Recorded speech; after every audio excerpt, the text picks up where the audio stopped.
මීට බොහෝ කලකට පෙර කල්ප 91කට පෙර මේ ලෝකේ පහළ වුණා පුස්ස කියලා සම්මා සම්බුදුරජාණන් වහන්සේ නම.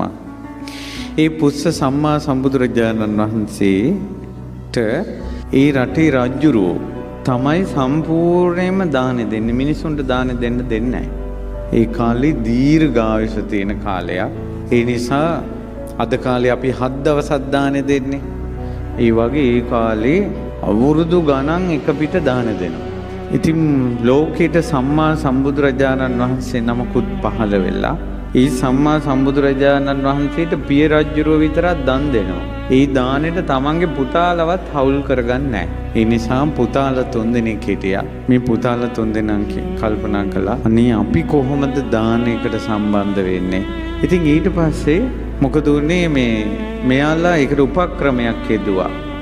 ඈත කැරැල්ලක් ඇති වෙන්න සලස්වලා ඒ කැරැල්ල මෙයාලම සංසිඳවලා රජතුමාගේ හිත පහදවාගෙන වරයක් ගත්තා. රජුරුකෝ ඔයාලා මේ කැරැල්ල සංසිඳවපු ගැන මම සතුටුයි. කැමැති දෙයක් දෙන්නම්. ඉල්ලන්න ඕන දෙයක්. ඊට පස්සේ කිව්වා අපිට ඕන දෙයක් ඕනේ අපිට මේ භාග්‍යවත් අරහත් සම්මා සම්බුදුරජාණන් වහන්සේ ඇතුළු භික්ෂු සංඝයාට උපස්ථාන කරන්න දෙන්න. එහෙම බෑ කිව්වා. ඊට පස්සේ කිව්වා නෑ දැන් ඔබ පොරොන්දු වුණානේ පොරොන්දු ඉෂ්ට කරන්න. හරි කොච්චර කාලයකටද ඕනේ? අවුරුදු 7ක්. අප්පෝ බෑ. අවුරුදු 6ක්. අඩු කළා යාන්තම්. මේ වස් කාලෙට වස් 3 මාසෙට උපස්ථාන කරන්න ඉල්ලගත්තා. දැන් ඉදිරියට වස් කාලේ එනවා. මේ වස් කාලේ භාග්‍යතුන් වහන්සේ ඇතුළු මහා ශ්‍රාවක සංඝ රත්නයේට වස්වල උපස්ථාන කරන්න ඕන කියලා. ඔන්න අවස්ථාව දුන්නා. වස් ආරාධනා කළා. ඊට පස්සේ මෙයා ඉක්මනට මීටින් එකක් ගත්තා රැස්වීමක්. ඒකට මෙතුමාගේ යාළුවෝ ඉන්නවා 1000ක්. මේ රාජපුත්‍රයෝ 3 දෙනාට. ඒ 1000ට කිව්වා අපි සංඝයා රැක ගන්න ඕන. ඒ නිසා සංඝයා සමීපේ ඉඳලා නිතර උපස්ථාන කරන්න ඕන. මේ 1000ම කිව්වා අපි ඒකට රෙඩි. ඊට පස්සේ තමන්ට ගොඩක් හිතවත් දක්ෂ පිරිවර සම්පත්තිය තියෙන ඇමතියෙකුට කතා කළා. ඇමතිය මෙහෙන්න පැමිණියා. මේ වස්තුම් මාසේ සංඝයාට අපි උපස්ථාන කරන වස්වසවල ඔයා හොඳට දානමාන දෙන්න ඕන මේ වස්තුම් මාසෙම. හරි රජතුමනි ඒක මම බාර ගන්නම් කියලා වගකීම බාරගත්තා. ඊට පස්සේ මෙයාට ඉන්නවා යාළුවෝ 11000ක්. මෙයාගේ පිරිස. ඒ අයට කිව්වා දාන උයන එකතු කරන්න. හොඳට 11000 සම්බන්ධ වෙලා උයන මිනිස්සු 84000ක් එකතු කරගත්තා. ඇයි ඒ කාලේ රහතන් වහන්සේලා ලක්ෂ ගාණක් වස්වැසුවා. ලක්ෂ ගාණකට දන් දෙන්න 84000ක් උයන්න 11000ක් බඩු මුට්ටු එකතු කරන්න. ප්‍රධාන ඇමතියා තමයි ඔක්කොම කරන්න දැන්. ඒ අවශ්‍ය සියලුම බඩු භාණ්ඩාගාරයෙන් නිකුත් කරන්න භාණ්ඩාගාරිකතුමාට පැවරුවා. එතුමාගේ නෝනයි හරි දක්ෂයි. එදා ඉඳලා දානේ කටයුතු සිද්ධ වුණා. භාණ්ඩාගාරිකතුමා අදාළ දේවල් ලස්සනට භාණ්ඩාගාරයෙන් නිකුත් කළා. නෝනා තමයි මෙනු එක හදන්නේ. එක දානේ දවස් 2කට එන්නේ නැති වෙන්න මෙනු එක හැදුවා. දාන වට්ටෝරුව.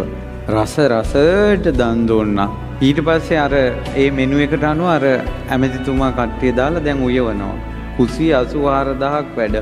අර රාජකුමාරයයි ඔහුගේ යාළුවෝ 1000යි කලාතුරකින් ලැබුණ අවස්ථාව මේ වස් 3 මාසෙම අපි ගෙවල් වලට යන්නේ නැතුව ඉමු කියලා මං හිතන්නේ බඹසර සමාදන් වෙලා ඇඟට කහපාට සෝල් එකක් දාගත්තා. වස් කාලේ කරපු දේවල්. කහපාට වස්ත්‍රයක් කරට දාගෙන සංඝයාගේ ළඟ ඉඳලා උණු පැන් සිසිල් පැන් අතුපතු ගානේවා දාන බෙදනේවා ආරාමිකයෝ විදියට අද මහාන වෙන්න ආපු උපාසක මහතුරු ඉන්නේ. අන්න ඒ වගේ අර කුමාරයයි 1000යි අර කුමාරවරු 3 දෙනයි 1000යි සංඝයාගේ ළඟ ඉඳලා උපස්ථාන කළා. දානමාන ටික ඇමතිතුමයි 11000යි දාන ටික දානශාලාවට ගේනවා. ලස්සන පින්කමක් කරුණා. දාන උයන අය පුදුම සතුටින් උයන්නේ. හරි සතුටුයි. පොඩි උන් ළඟට එනවට කැමති නැහැ ඵලයක් කියලා පොඩි උන් පන්න ගන්නවා. දැන් මේක හැමදාම උයනවනේ. සතියක් හමාරක් යනකොට පොඩි උන් පන්නලා කොතේ පන්නන්නද? කියනවා උඹලා ළඟට වෙලා හිටපල්ලා. හැබැයි මට අත තියන්නේ නැහැ. ඊට පස්සේ පොඩි එවුමොත් පෙට්ටත් වැඩ දුන්නා. ඊට පස්සේ තව සතියක් විතර යනකොට පොඩි අය දැන් බඩගින්න කන්න හදනවා. දෙන්නේ නැහැ. මේවා සංඝයාගේ ඒවා කියලා. තව සතියක් විතර යනකොට පොඩි උන් මෙහි බලනකොට පොඩි උන් කාලා. උයපේ වගේමුත් කාලා පොඩ්ඩක්. ඊට පස්සේ පළතුරු වලිමුත් පොඩ්ඩක් කාලා මහ මිනිස්සු බලනකොට කෑ ගහනවා කන්න එපා කියලා. ටික දවසක් යනකොට පොඩි උන්නේ මේ මොකක්ද දන්නවද වෙන්නේ? උතුම් කටයුත්තක් නැවත කරනකොට ඒකට තියෙන ගෞරවය නැති වෙලා යනවා. ඒ වගේ කාලයක් යනකොට මේකේ ගෞරවය නැති වෙනවා. නැති වුණා. පස්සේ පොඩි උන් කාලා අර බාගෙත් කැවුම් බාග දාලා. තව මේ දාන ගෙනියලා නැහැ. පොඩි උන් කාපු යවණි කියලා අම්මලක් කෑවය. ඔහොම මාස 3ක්නේ නොදැනීම ගෞරවේ නැති වෙලා බුදුරජුන් උදෙසා හදන දානය සංඝයා රහතුන් උදෙසා හදන මෙවැනි ඍජු ගතිගුණ ඇති දෙව් මිනිසුන් වඳින පුදන මහත්ඵල පුදන දෙයට මහත්ඵල විපාක ලබලා දෙන මහරහතන් වහන්සේලා විසින් උයන දානය දැනම මිනිස්සුම කෑවා. පූජා කරන්න කලින් උයලා දන්හලට යවන්න කලින් ඒ අය කෑවා. ඔක්කොම හවුල් වුණා. 84000ක් මීට කල්ප 91කට කලින් ඔවුන් මිය ගියේ. කල්ප 91ක්ම ප්‍රේතාත්ම. ප්‍රේතාත්ම කල්පයක් ඉවර වෙනවා, චුත වෙනවා, ප්‍රේතය වෙනවා, චුත වෙනවා, ප්‍රේතය වෙනවා. කන්න බොන්න නැහැ. හේතුව ඍජු ගතිගුණ ඇති මහරහතුන් විශේෂයි. කළ අකුසලයක් එහෙම විපාක දෙන්න. කල්ප 91ක් බත් කන්න නැති වුණා. කල්ප 91ක් වතුර බොන්න නැති වුණා. මේ මහා භද්‍ර කල්පේ පහළ වුණා. දැන් අර අය මනුස්ස ලෝකෙන් දෙව්ලොවට, දෙව්ලොවෙන් මනුස්ස ලෝකෙට සුගතිවල ඉපදී එනවා. අපේ මහා භද්‍ර කල්පේ මේ කල්පේ පහළ වුණා.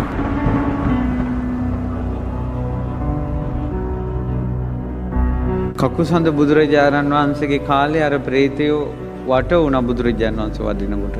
බුදුරජාණන් වහන්සේ වදාලා මේ බුද්ධ ශාසනය ඔබට පින් ගන්න බෑ. ඊළඟ බුද්ධ ශාසනයෙන් අහන්න.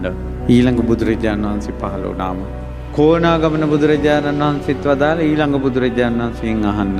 කාශ්‍යප බුදුරජාණන් වහන්සේ පහළ වුණා. කාශ්‍යප බුදුරජාණන් වහන්සේ වදාලා ඔබට ඊළඟට පහළ වෙන ගෞතම බුද්ධ ශාසනයේ ඔබගේ ඥාතියෙක් ඉපදෙනවා බිම්බිසාර කියලා. ඒ බිම්බිසාර කියන ඥාතියාගෙන් පින් ගන්න පුළුවන්. කල්ප 91ක් ආපු කෙනාට ඊළඟ බුද්ධ ශාසනයේ පින් ගන්න පුළුවන් කියනකොට හෙට පින් ලැබෙයි කියලා හිතුණා කියනවා. ඒකට ආපු කාලේ කොච්චර දිගයිද? අපේ ගෞතම සම්මා සම්බුදුරජාණන් වහන්සේ ලෝ පහළ වෙලා පස්වග භික්ෂූන් උදෙසා දහම් දෙසලා ඒ උත්තමයෝ අරහත්ත්වයට පත් වුණා. බද්දවග්ගිය කුමාරවරු 30 දෙනා අරහත්ත්වයට පත් වුණා. යසකුල පුත්‍රය ඇතුළු යහළුවෝ 54 දෙනා අරහත්ත්වයට පත් වුණා. මේ 69ක් භික්ෂූන් චරත භික්ඛවේ චාරිකං බහුජන හිතාය බහුජන සුඛාය අත්තාය හිතාය සුඛාය දේව මනුස්සාන ධර්ම ප්‍රචාරයේ යෙදෙව්වා. බුදුරජාණන් වහන්සේ උරුවෙල් ජනපදයට ඇවිල්ලා උරුවෙල් කාශ්‍යප, නදී කාශ්‍යප, ගයා කාශ්‍යප කියන තුන්බෑ ජටිලයන් දමනය කොට 1000ක් පිරිසට ධර්මයේ දේශනා කළා. පැවිද්ද ලැබලා දුන්නා. ආදිත්ත පරියාය සූත්‍රය අහලා 1000ම අරහත්ත්වයට පත් වුණා. ඒ 1000ක් සංඝරහතන් වහන්සේලා සමග බුදුරජාණන් වහන්සේ රජගහ නුවරට වඩිනකොට බිම්බිසාර මහරජුරවන්ට ආරංචි වෙලා මඟට ගිහිල්ලා බුදුරජාණන් වහන්සේ පිළිගෙන ප්‍රාතිහාර්ය දැකලා තමන්ගේ හිතවත් 11000ක් ඇමතිවරු සමග සෝතාපන්න ඵලයටපත් වුණා බිම්බිසාර රජුරු. ඉතින් එදා වේළුවනාරාමේ බුදුරජාණන් වහන්සේට අතපැන්වක් කළා පූජා කරනකොට මහ පොළොව කම්පා වුණා. සංඝයා විශේෂ මහා දාන පැවැත්තුවා. අන්න අර 84000ක් ප්‍රේතාත්ම පින් ලැබෙයි කියලා ඉන්නවා. පින් ලැබුණේ එදා රාත්‍රියේ රජතුමාගේ ඇඳ වටේට ඇස් දෙක පියාගන්නකොට පේනවා ප්‍රේතාත්ම. ඇඳේ ජනෙල්ලේ කාමරේ උද්‍යානවල ප්‍රේතාත්ම ඇඳ ගන්න ඇඳුන්නේ කුණු ගඳ ගහන කටවල් වලින් පණුව වැක්කිරෙන විරූපී ශරීර ඇට සැකිලි කැත්තම කැත රූප ගන්ධම ගන්ධ රූප කෙට්ටුම කෙට්ටු රූප. සමහර අයගේ බඩවල් ඒ ආසෙන් එල්ලෙනවා. සමහර අයගේ කන් එල්ලෙනවා. ඇස් එල්ලෙනවා. මැස්සු ආනවා. රජ්ජුරුව බය වෙලා නැගිට්ටේ. රජ්ජුරුව සෝවාන් වෙච්ච කෙනෙක්. මෙච්චර පින් කරපු කෙනා එදා රෑ නිදා ගන්නකොට ප්‍රේතයෝ වට කරගත්තා. ඇයි මේ අමනුෂ්‍ය පිරිස වට කරගත්තේ? ඇයි මෙච්චර ලං වෙන්න පුළුවන්? ඥාතීන් හේතුව තමයි වට කරගත්තේ. ඥාති රජතුමා භාග්‍යතුන් වහන්සේට සැලකලා භාග්‍යතුන් වහන්සේ වදාලා ඔබේ ඥාතීන් බුදුරජාණන් වහන්සේ දේශනා කළා හොඳට දානමාන දීලා පින් දෙන්න කියලා. බුදුරජාණන් වහන්සේ ඥාති සම්බන්ධයෙන් විස්තර කළා. මීට කල්ප 91කට කලින් රජ කුමාරවරු 3 දෙනෙක් 1000ක් සමග එකතු වෙලා දානයක් දෙද්දි ඔබ තමයි දානේ බාරගත් ඇමතියා. ඔබේ හිතවත් පිරිස තමයි දානේ ඉව්වේ. දාන උයනකොටයි සංඝයාගේ දේ කෑවේ. ඇයි කාලයක් යනකොටනේ. 3 රජ කුමාරවරු 3 දෙනෙක් කසාවත් දරාගෙන 1000ක් සමග සංඝයාට සමීපව උපස්ථාන කළා. අන්නේ 3 දෙනා තමයි උරුවෙල් කාශ්‍යප, නන්දී කාශ්‍යප, ගයා කාශ්‍යප. අර දංහලේ හිටපු යාළුවෝ 1000 තමයි. ඒ තුම්බෑ ජටිල පිරිසගේ හිටපු 1000ක් පිරිස. අර ඇමතියා තමයි බිම්බිසාර රජුරෝ. බිම්බිසාර රජුරොත් එකවර සෝවාන් වුණ 11000 තමයි අර යාළුවෝ 11000.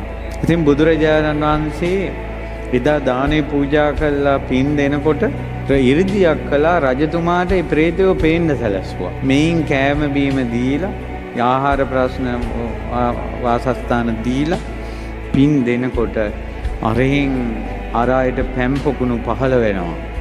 ආහාර පාන පහළ වෙනවා. දිව්‍ය වස්ත්‍රාභරණ පහළ වෙනවා. ලස්සන වුණා අර ප්‍රේතයෝ. ලස්සන වුණා. බිම්බිසාර මහරජ ඥාතින් උදෙසා ඔබ අද දානයක් දුන්නා. ආරි සංඝයා කෙරෙහි යහපත් ලෙස දානේ පිහිටියා. බොහෝ කලක් ඒ උදවියට මේ පින හිතසුව පිණිස හේතු වෙනවා. මේ මොහොතේ මේ ඇත්තන්ට පින් ලැබෙනවා. මහරජා ඔබ බොහෝ කලක් යහපත පිණිස පවතින මහත් වූ පිනක් රැස් කරගත්තා කියලා බුදුරජාණන් වහන්සේ වදාළා.